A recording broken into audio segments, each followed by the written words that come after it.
Came around the corner and there was an aisle fork coming that way and we collided with one another. Hit my head first. That was first point of impact, I guess. Whatever happened to my leg, it happened. Nobody really knows. The forklift at work pulled the skin and muscle off of his leg, so degloved his leg. He was sent straight to a plastic surgeon. The plastic surgeon sewed him up together and placed things back together. All the skin got pulled and stretched out and then just all came back and was just in big globs all over my foot. So essentially the surgeon took the skin and scraped the fat off of it and stretched it back around and just sutured it up and hoped for the best. His whole heel and outside part of his foot was just dying off so fast. It was pure black. My whole heel turned just black and they had to cut that off. By us hurrying and getting him in the chamber and able to get the healing process going, we were able to save a lot of tissue.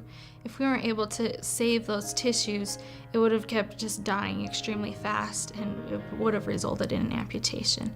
And for someone that young, that's a hard thing to have to take in. By putting him inside the chamber and pressurizing that chamber with 100% oxygen gas, as he's laying in there and just breathing, he was absorbing that oxygen into the fluids of his body. So not only was his red blood cells carrying oxygen, but his plasma was.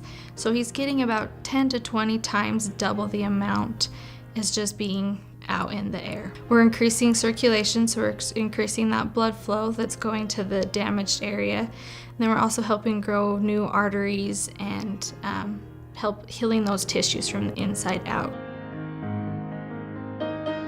Every day, Kemper would doctor it up, and every time it was different. Watching it week by week is pretty wild, especially where it's at now is crazy. You first come in and it's very scary and you don't know if you're gonna keep your leg or not. And then as hyperbaric starts going and 3 weeks in, you start noticing all this change and you start noticing pink instead of black.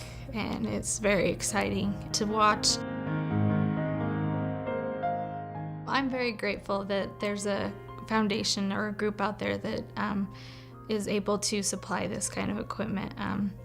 The chamber averages about $250,000, so it's quite a bit. And it's just great to see that we have that behind us and that we can supply the kind of care and that special treatment to people that need it. It's all healed up. It's weird looking, but that's to be expected, so. But, from where it came, I can walk.